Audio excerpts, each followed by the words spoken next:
All right, so we are now recording.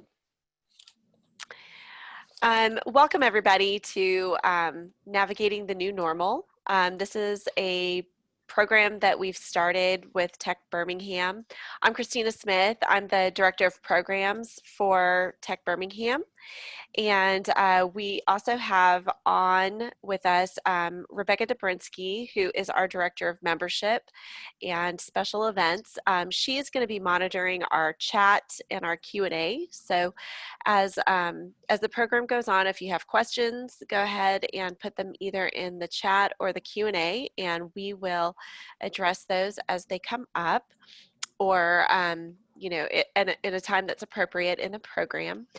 But basically, we started navigating the new normal, right almost at the beginning of the work from home reality. And, it has been a series where we are addressing things that we never thought we would have to address. And so now, when things are a little bit more normalized, we've decided that, we're going to try to transition back to whatever this new reality looks like.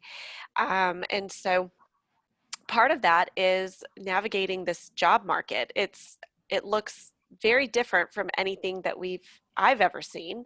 Um, so we wanted to bring in some folks who this is their job, is to navigate this space. And so we wanted to bring in Olivia Arnold, who is with Vaco, and Ben Branch, who is with ITAC Solutions. And the two of them have agreed to come and just help dispel some myths, to help us with, just understanding what this new market looks like. So I am going to go ahead and introduce Olivia. This is Olivia Arnold, and she partners with clients across industries to help find their best talent and technology products and or projects and temporary needs. With a background in consulting, Olivia realized early in her career that her passion lies in creating long-lasting relationships and helping clients solve their most complex challenges. Outside the office, she enjoys frequenting Birmingham's incredible restaurant scene, traveling, and spending time with family and friends. Um, she is, let's see, Vaco provides expert consulting and permanent placement, executive search, strategic staffing for companies around the world in the areas of accounting, finance, technology, healthcare, operations, administration, and more. And we'll also provide all of the contact information for how to reach Olivia and more information about Vaco in our follow-up. And next, I want to introduce Ben Branch. He's a board member for Tech Birmingham. We pick on him a lot during these because we love him. He's just, he's everybody's best pal. But Ben joined ITAC in 2003 and is active in the overall strategic leadership of ITAC, while also serving as the director and partner over IT services line of business. Ben received a bachelor's degree from Auburn University and sits on numerous boards, including Tech Birmingham, as well as he's involved in many startups in the Birmingham ecosystem. Ben is an entrepreneur and invests and supports many local businesses pre and post revenue funding. So again, we will have all of Ben and Olivia's information at the end of the broadcast. So thank you again, both of you, for being with us. And just a reminder, feel free to ask questions, via chat or in the Q&A feature. So basically, right now, this is just a very strange time. I'm tired of saying unprecedented. I'm tired of saying uncertain, but those are completely accurate in what we are seeing. I know I promised you guys I wouldn't send curveballs to you, but what is some of the most surprising things that you have seen in the past 3 months that we have been in COVID mode as far as staffing is concerned? Olivia, you want to Sure. I think surprising and also really exciting is just how flexible companies have become in hiring and just maintaining operations. And I think it was a trend that was happening before COVID, but I think now more than ever, companies are starting to be more flexible and realize that, that's what the candidate market is asking for these days. And, I think you have to treat your employees on an individual basis and figure out what are the things that they need and what are they asking for. So for me, that's been a good surprise. Yeah, I think, I don't think anybody really could have imagined every restaurant, every movie theater, every business, not just in one region of a country, but the whole country, and then all countries around the world putting the brakes on all at one time. That was not really something you can fathom. And I think to see employers kind of muddling through it all and trying to figure out how to still run their business remotely, when that was definitely uncomfortable for most before. I think we've had to get comfortable with that, working remotely, communicating remotely, learning a different way to read body language over Zoom or GoToMeeting.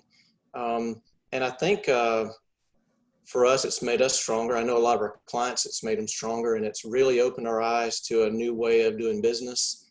And for us, for communicating with clients and with candidates. Well, thank you. Let's see. So last week, the Labor Department did give somewhat of a positive report, right? So jobs are up from the previous month. Is that what you all are seeing right now?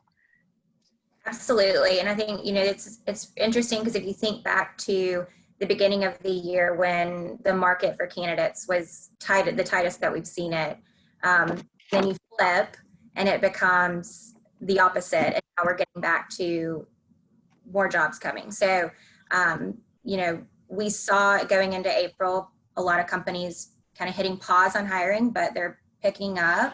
And I think they're realizing that they've got to move forward, especially with those strategic initiatives. So the good news is that companies are hiring. Great. Let's see. Are there certain industries that that you've seen have been hit harder than others during this season? Yeah, for sure. I mean, the hospitality, leisure, oil and gas. I mean, people stopped traveling. Oil, cars, jets, whatever, travel, vacations, anything related to that just completely stopped. I mean, it was just a hard stop. But it was interesting. Companies that are kind of asynchronous, kind of more direct to the consumer, like Amazon, grocery services, delivery services, those actually picked up. So, companies like Shipt and they're all, I don't know if you'd say thriving, but they've seemed to have even a more need for people at this point in time.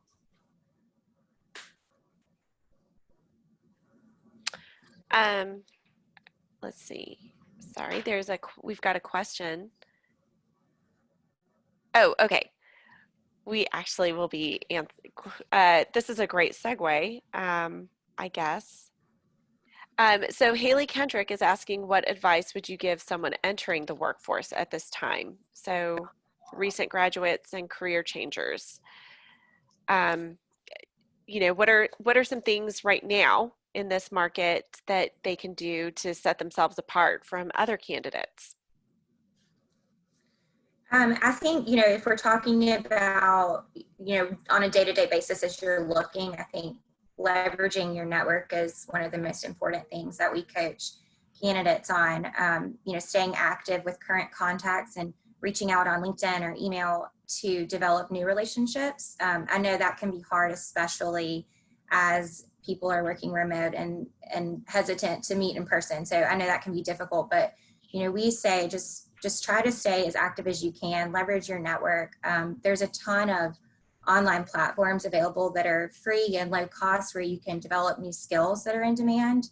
And then, as it relates to changing a career at this time, I think you have to decide on an individual basis if that makes sense for you, and think through what the driving factors are for you to change jobs or to accept a new job, and really have that conversation with yourself, and kind of ignore the noise if you can about all the scary things that are going on in the world right now, and think about if a new opportunity is, if you're taking it because it's something that lines up with a driving factor for yourself.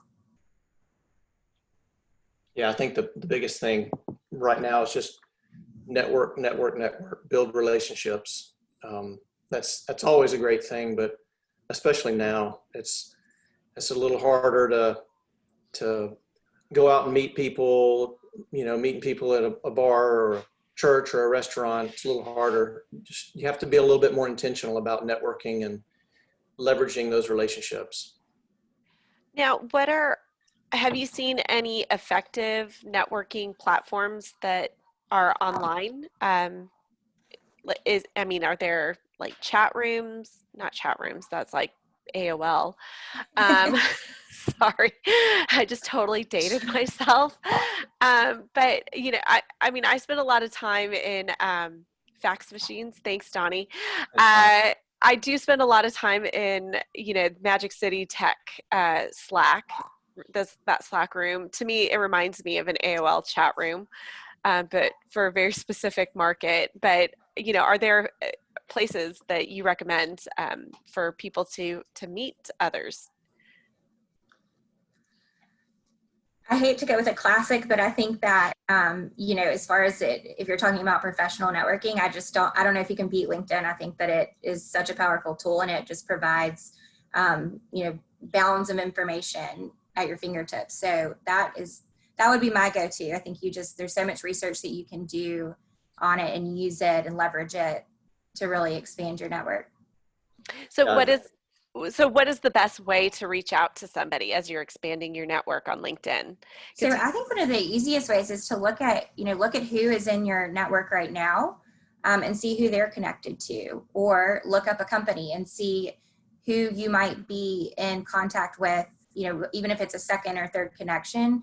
Go the extra mile and do the research and look at a company and find out who works there, and connect, and then always include a message when you connect with somebody, so it's not just a random, like a poke on Facebook, but connect and include a message to introduce yourself and say, hey, I'm trying to increase my network, expand my network. Would you be willing to have a 5-minute, 10-minute chat with me? I think I use more Messenger through LinkedIn than I've probably ever have. I mean, I reach out to a lot of people and communicate with them that way, in that manner, as opposed to just, an invite or, as Olivia said, a poke. You're communicating, and you're in some sort of genuine fashion, something relative, and leveraging common connections is definitely a great thing to do. I think you have to, you've got to set yourself apart. And we talk a lot at Vaco about finding digital breadcrumbs, and they're everywhere. So, find something that you have in common with somebody, find out what they're interested in, what are the articles that they have been liking or posting, and make yourself relevant. I think that just sets you apart. Now, speaking of making yourself relevant, you spoke on some new skills. What are some new skills that companies are looking for, in addition to, obviously the experience, but are there particular skills that people can utilize this time to, upskill or reskill themselves? Anything cloud related, anything cyber, anything to do with data, we're seeing a huge increase and influx in those types of jobs and the need for those types of skill sets. So really, I mean, those would be kind of the three that I would jump to. Yeah, for sure. Development, data, and security. There was always I mean, even when we had unemployment, if full employment is 4%, right? But in IT and especially data and security and development, it was a negative number. There were just not enough people for the jobs, and I suspect that's probably the least affected, and I think probably the lowest unemployment in those specific fields. That's very interesting. What about soft skills, or are there any, particular soft skills that people can be developing at this time for themselves? I think your first introduction is, I don't know if you call it a soft skill, but even before the soft skills, you have to have an online presence. You have to represent yourself in a certain way, and you want that outward facing image of yourself, which is a lot of times your LinkedIn profile, sometimes your resume, but that's really the next step. But your LinkedIn profile, and then trying to initiate conversation, trying to make connections with people. And then, if you have an interview or if you're talking with somebody, having some sort of connection with the person on the other side. I used to say on the other side of the desk, but on the other side of the computer, right? On the other side of your computer screen, making some sort of connection with that individual. And I'd say the soft skills, learning when to talk and when to listen. And a lot of the interviews are learning to listen. So learning that ability is imperative. Thanks. Okay, so how quickly are some of these companies, how quickly are they hiring now? You said that they kind of put things on pause, but now that they're, figuring out that, that their work can continue, how quickly have you started seeing them onboarding new employees? I think if we're talking, going back to the skill sets that are in demand that we were talking about, for roles like that, it's very quickly, because companies are realizing they're essential skill sets that they have to get through the times and put themselves ahead. I mean, there are definitely some, in the hiring process, there are definitely some bumps sometimes that make the process not as smooth and quick as we would all hope. But for the right skill set, I think companies are jumping on candidates. And there's there's so much good talent in the market right now. And we're, really trying to coach our clients on, when you see that purple squirrel that is, just a unicorn in the market, you got to get on them right then. Yeah.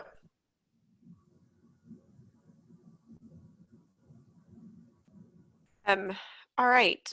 Let's see. And then as far as, when these companies are hiring, are a lot of them still open to hiring work from home now, these candidates, or are they hiring for, traditional come in the office on the schedules, or, what are you seeing as far as that goes? We have some clients some smaller businesses that never really left the office, right? And then we have some that they rolled the carpets up and everybody in the whole building is gone, thousands of people.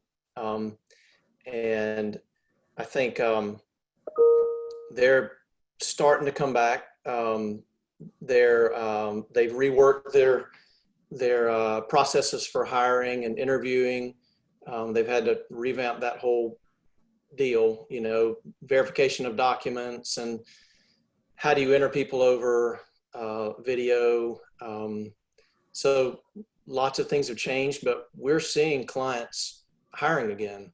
They're bringing their employees back. I think that's most of what we saw this last month in unemployment was people bringing back the 2.5 million people that were already trained and skilled.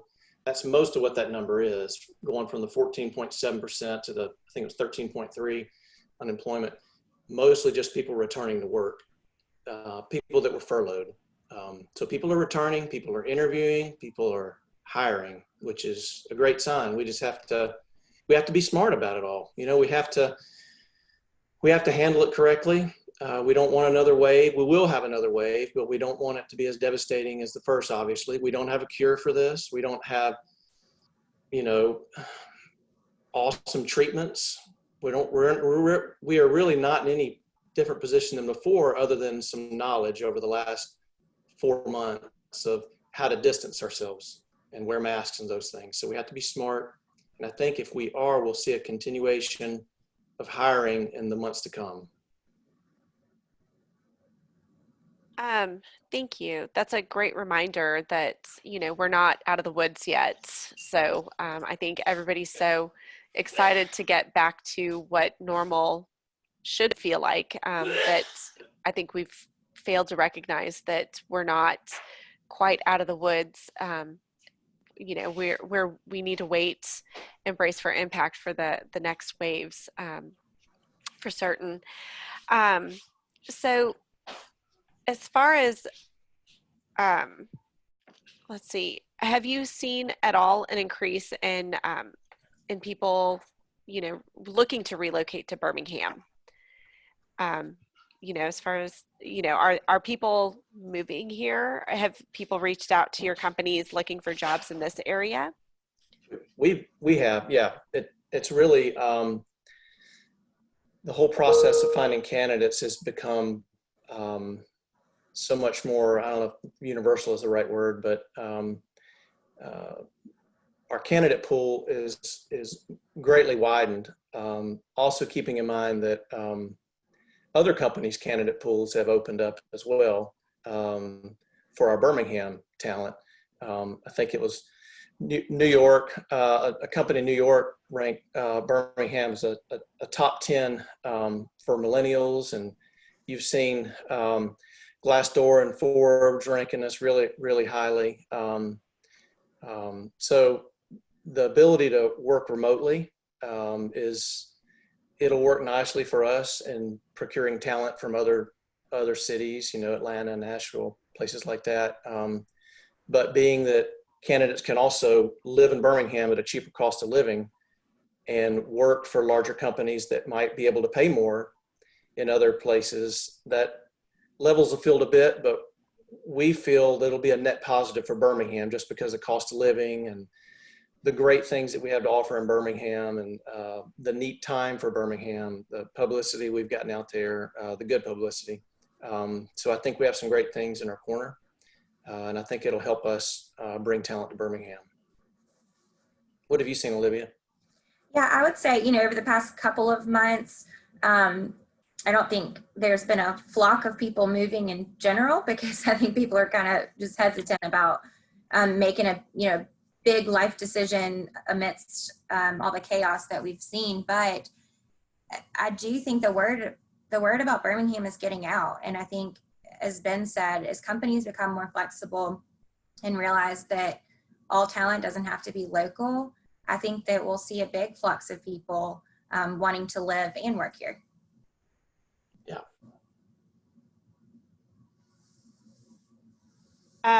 Let's see. Okay, so have companies reached out to you in search of talent for other markets? Like, have people in New York reached out to you and say, I've got these positions I need filled. Can you help us find someone in your talent pool? So not, well, I would say, so for us, we have 44 offices, so we don't see that a ton, but if we don't have an office, we do see that. What we have seen is coworkers in our other offices asking us who we have in Birmingham. Okay. Knowing some of the great companies that we have here, and the talent that's here is, you know, who do you have? Like, who are you talking to that's great in Birmingham who we might want to talk to? So I think that's been really cool, is seeing so much collaboration, and people knowing about Birmingham and knowing that there's a great talent pool here. Yeah, we it's not so much COVID related. Over the last 3, 4, 5 years, we've seen a growing demand for companies outside of our footprint. We're a pretty small company. You know, we've got a national group, but we've got basically 4 brick and mortars right in the Southeast.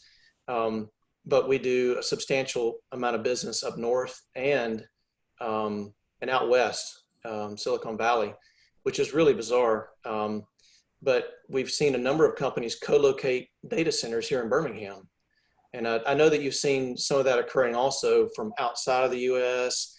And then from the West Coast with Birmingham Bound and Brittany and those guys. I mean, they're doing amazing things bringing companies here. But I think people see our resources here and they realize the cost of living is just so different. I mean, if it's 50% of what it costs to live on the West Coast, then it's an easy argument to co-locate a data center here. And we see a lot of that now, and probably even more going forward. That's very interesting. And I know that, you know, some of the big guys are starting to put up small offices here. You know, Google Cloud services, you know, they've started having folks move here to represent this area, you know, to do sales in this area. Okay, so as far as, you know, when a candidate comes through and you know, they're being prepared to interview, so are these companies, are they using different technology platforms to do some of the interviewing and screening of candidates? What are some interesting you know, new practices that these companies are adopting? We've seen a huge increase in video conferencing, especially if we're talking about a candidate who's not local. But even local candidates, you know, just until the past few weeks, we weren't doing in-person interviews, or we weren't seeing our clients conduct in-person interviews. And now they're starting to, as long as both parties feel comfortable. But yeah, we've seen a lot of people using Microsoft Teams and Zoom. And I think, you know, there's an aspect of the interview and hiring process that needs to be face-to-face, whether that's video or in person. But we definitely encourage that as part of the process. Yeah, we're seeing a huge amount of that as well. A lot of Zoom, a lot of go-to-meetings. And I think we'll probably see that to continue to trend that way even after we figure this COVID thing out.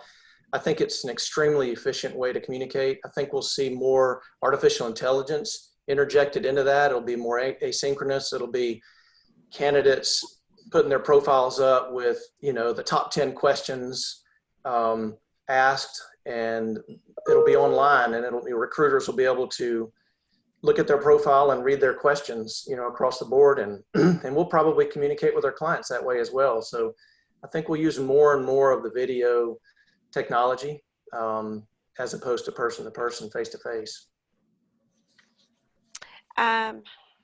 Thank you. Yeah, I've been reading about some of the new software that has been available, and it's asynchronous. So HireVue is one that was very interesting that I looked at. I'm not hiring, but I was just, you know, when I was doing research, you know, and looking at, you know, what are some of the practices and stuff. But I thought, you know, there's some great tools out there that probably make everything so much more efficient, you know, and then once you see a candidate who presents well, you know, in a Zoom call or, you know, in these videos, then, you know, it makes like the old phone interview, you know, it takes it to a new level. Christine, I think one thing we'll need to really guard against is with video, right, as opposed to a phone call or Yes. a paper resume and an email or whatever it might be. We'll start seeing more images of people, and we're going to really need to guard against some of the problems that we're having now in this country. A lot of the unrest is related to making judgments about people before you know them, right? Correct. And with video, people will make judgments before you know somebody, and that'll be a whole slew of new problems in recruiting that we'll have to address. In Europe, you send your picture with your resume, right? We don't do that in the US. You can stalk people on Facebook and those sorts of things. And, you know, it's not necessarily a good thing. We just need to all be very aware and cognizant of the ability that people will have to make those judgments. And I know that the Vaco as well as ITAC, we guard against that, and we try to ensure that our candidate pool and the candidates that we send are very diverse in every aspect that you can imagine. So those are things we're going to have to watch out for going forward, for sure. Thank you for bringing that up, because obviously, like, you know, that was one of my concerns, hearing about people having virtual interviews. Now people are, you know, when we have these Zoom calls, you are in my home. You know, I put up a screen behind me because my basement is a mess. But, you know, I certainly, as a candidate, I would not want that to be a reflection of how I perform in the job place. And I know that that's another first impression that we've now introduced to this reality. So thank you for bringing that up. So if you were coaching a candidate who has to do, you know, video conferencing or Zoom calls, what would you do to coach them to make sure that they are putting their best foot forward? Olivia? I would say there's really three things that we harp on, and you know, at the end of the day, I think the role of a recruiter is to be the candidate advocate. So there's a lot of prep that goes in to helping candidates feel their best when they interview. I think that, you know, coaching them on asking thoughtful questions, doing your research on the companies and the teams that you're interviewing with, treating any interview as if you're interviewing the company as well. And I think, you know, in asking thoughtful questions, you should also be asking those tough questions that you want to know. So, because, you know, you want to feel confident going into a job that you're going to be proud of where you're working, and proud of the people that you're working with, and proud of the job that you're doing. So I think, you know, treating the candidate should be interviewed the company as well. And then lastly, I would just say, you know, stick to those driving factors that we talked about earlier. What are the most important things to you to have as part of your career, whether that's, you know, the people, the culture, the job responsibilities, the compensation. You know, rank those drivers and identify what are those most important three things that you have to have in your job. And I think that will kind of help guide you into making decisions.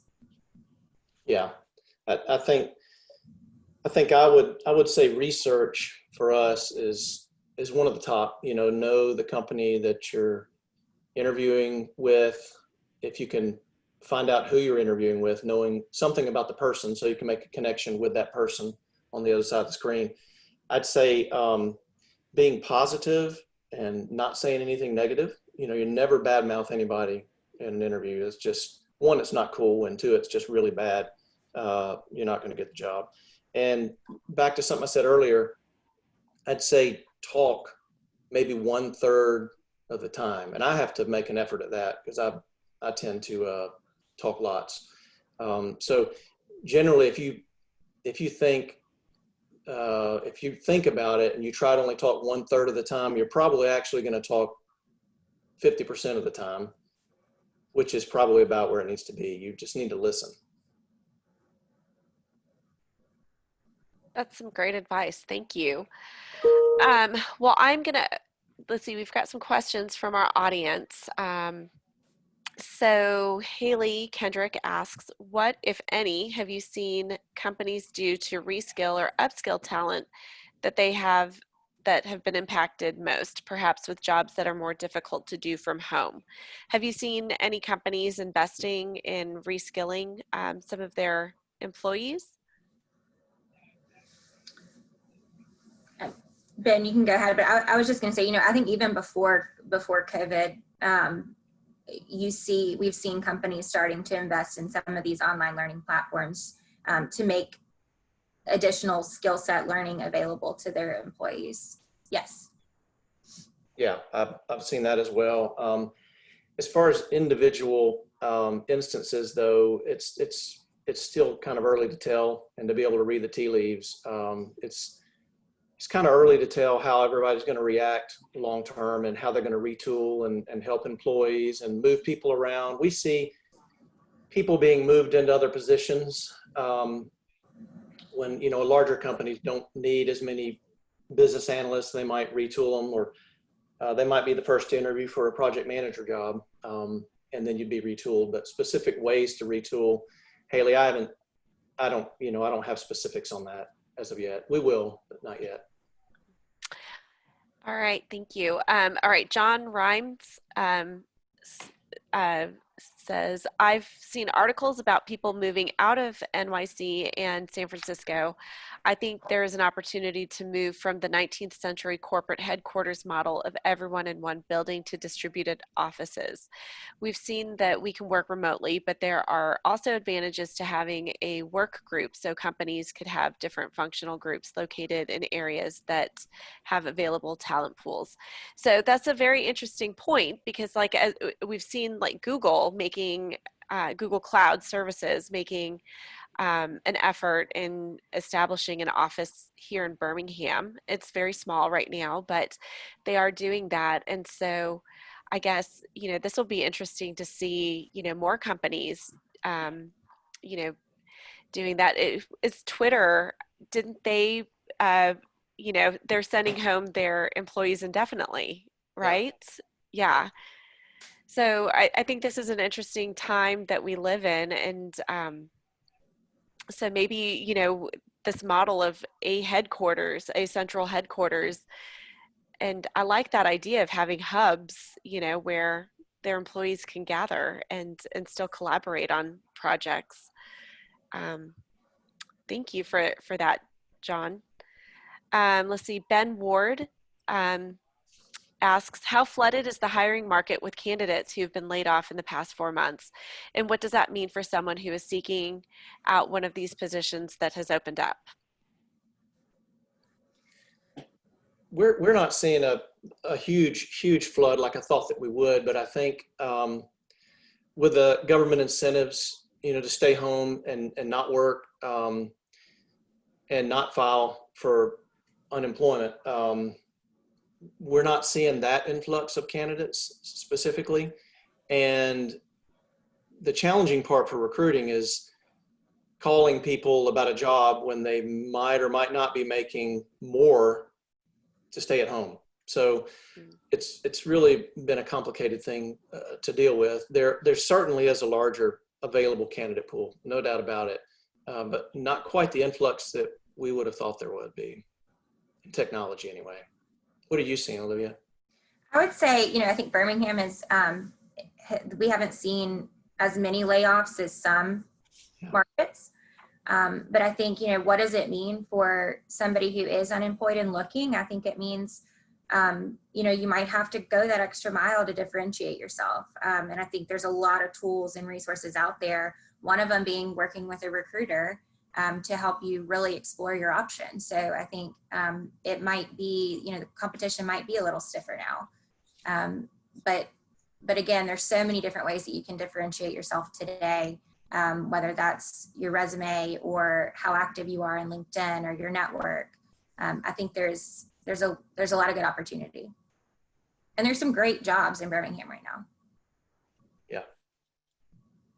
Let's see. And we have from an anonymous attendee, what is the best route for someone who is out of work to get started finding a new position? I think the number one thing is just networking. Hopefully if you're from this market, you already have a partial network. If you're new to the market, it is hard. It's definitely a challenge. User groups used to be a great way to meet people in your field. Now that's in and of itself. I mean, that's just interesting now. I mean, how do you even reach out and find people with the same skills with user groups? So that's a challenge. Of course, staffing agencies are a great way, a little plug there. There are a number of them in town, and we all do basically the same thing. So I'd say reach out to a recruiter. It's kind of your universal adapter to the other side of finding a job. but mostly let people know, you have to be vulnerable about it. You have to let people know that you need a job, and there's nothing to be ashamed of for not having a job. I've been there many times. Leveraging your network, letting people know that you're looking, and trying to have meaningful conversations with people about your skills. That's great advice. Thank you. Let's see. We have a couple questions from the chat. Julie is asking, can you all share any virtual platforms or recruiting platforms that you have used? Julie works at Southern Company. What do you think, Olivia? I guess I'm trying to, like that companies use for recruiting. Yeah, I'm not sure if that. Yes. Yes. Okay. She said what? Yes. So I guess what do you use when you're recruiting and hunting for these new candidates? So we use several different tools. So from a recruiting perspective, we use LinkedIn Recruiter, we use Daxtra, we use Dice, as many tools as we can find. And then on the, on the company side, I think they're probably, corporate recruiters are using a lot of the same tools. Okay, Yeah. so she followed up. So specifically, do you use an Olio or yellow? I don't know what that is. OLEEO. You know what, Julie, I'm going to let you talk so that you can ask your question. I'm curious now. Stumped. Yeah, I love this. All right. So Julie, you could turn your mic on and you can talk to us. Hey, y'all, can you hear me? Yes. Yes. Awesome. Well, the platforms that I'm referencing are digital platforms. So they're going to be like your Olios. You probably will see them more from a campus recruiting perspective. So I'm a campus recruiter at Southern Company. So I wasn't sure if you guys have worked with like a Handshake, any like Good Job, most recent platform that's launching here in Birmingham. Wasn't sure if y'all had any familiarity with that, or since y'all are more on the corporate recruiting staffing end, it was more LinkedIn Recruiter. Yeah, I'm familiar with a couple of those. We don't leverage those. I'll be honest. Our very largest tool that we have is our internal database, and it's, after 20 years in the business, it's just become quite large, and that's how we identify passive candidates and active candidates. It's just networking. But I would agree with that. Olivia said, we use a lot of LinkedIn Recruiter and Career Builder and all those, the same ones that corporate recruiters have access to as well.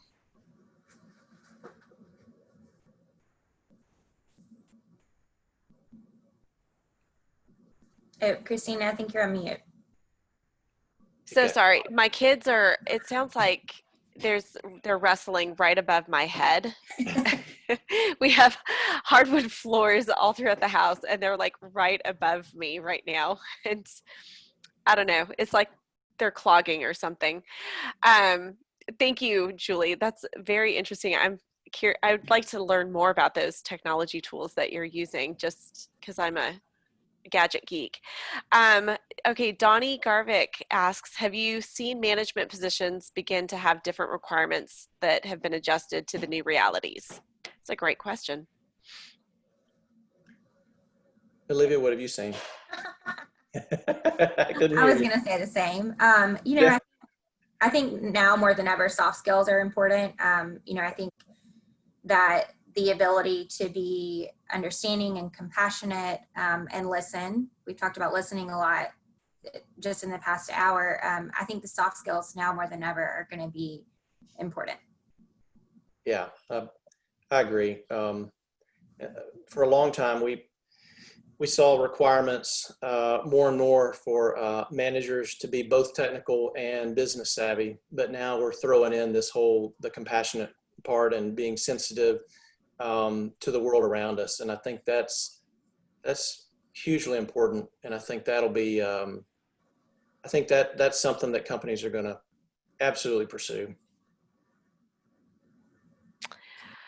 All right. And Dominic Witcher asks, or maybe Wicker, I'm sorry, I'm probably butchering your name. Sorry, Dominic. What's the best way to choose and reach out to a recruiter? Because there are so many in this town, and I know that there's several that are very specific to certain industries. And so um, I'm not sure very many job seekers are aware that there are nuances, to the different staffing firms. And so could Yep. you help explain some of that to help our audience? Yeah, Yeah. I'd say that some companies might excel in different areas. A number of staffing companies in Birmingham are strictly, their silo is IT. We're IT, technology, accounting, and clerical, and I believe Vaco is as well. I would say what it comes down to is work with multiple companies and multiple recruiters, and develop a relationship with a recruiter, and the one that you feel most comfortable with, utilize that recruiter. Maybe not solely, because we don't all have the same job orders, and we might have a company that's a client, and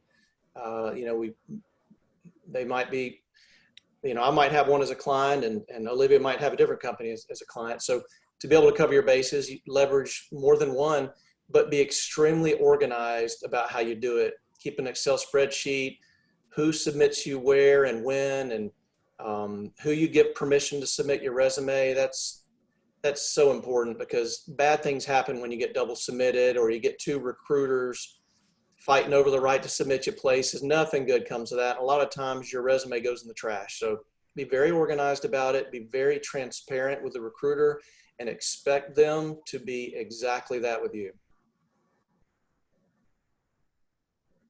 I would wholeheartedly agree. I do think it's important to, you do your research on the front end, figure out what options are available to you with each company. And then I think it's definitely smart to work with more than one and figure out who you trust the most. I mean, at the end of the day, that's what we're relying on. So I think, you've got to develop that relationship. Yeah. Well, thank you. And let's see, audience, any more questions? We've got just a couple more minutes. Well, thank you both so much. This was really enlightening, and I hope that this has dispelled some myths for people, maybe given some more hope that there is a place for you if you want to to have a place in this community. So thank you all for being here, and again, thank you for tuning in. We've got lots of events happening in the month of June. Tomorrow we've got our BWIT Lunch and Learn. We're hearing an update from Stephanie Weber, who is with NC WIT. So in September, Stephanie and her team from NC WIT, the National Center for Women and Information Technology, came to announce that there is a $4.1 million grant for digital skills initiatives and for training. And so she's going to come and provide an update. We have lots to share, and we've had some folks already continue or complete the program. And so she's also going to share a lot more opportunities for digital skills training in some of the areas that you all mentioned. So there's some in cybersecurity and data science and data analytics, and so much more. So there's still time to register for that. That's on our event calendar.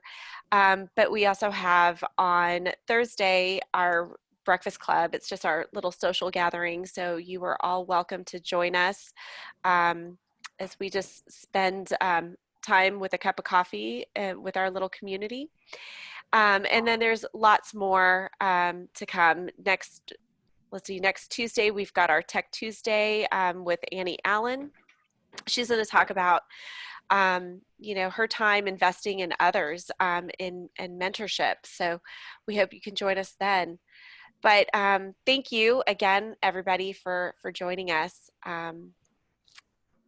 We do have one more question. Can you expand a little bit more on the double submitting pitfall? Does this kind of thing happen when you field calls from any recruiter that calls you, and should we do something different? Is that coming more from an employer perspective, you think? I'm assuming. Probably. I think that it does happen, and it happens a lot, especially in larger accounts where they're using, a vendor list of 4 or 5 companies. And so it does happen, and HR understands that it happens. That doesn't make it okay. But when candidates are working with multiple recruiting agencies and they're looking at multiple jobs, and then recruiters are trying to get the candidate in there the quickest, then you just have to really be careful about that. If you're just very organized about it from the candidate side and the employer side, and then, if you know your staffing companies and you know their intentions and you trust them, then the person that gets a candidate in there the quickest should be the representative, in my opinion, as long as they have the permission from the candidate. I don't know if that makes sense. I think that's the key is, staying organized and then making sure that nobody should be submitting you and your information to a company without your knowledge and consent. Absolutely. So if that does happen and you find out later that someone submitted your resume without your consent, what happens at that point? Well, that's the gray area. I mean, does the employer still, do they still utilize that submittal? Is it unsolicited? Is it solicited? Did the recruiter have permission?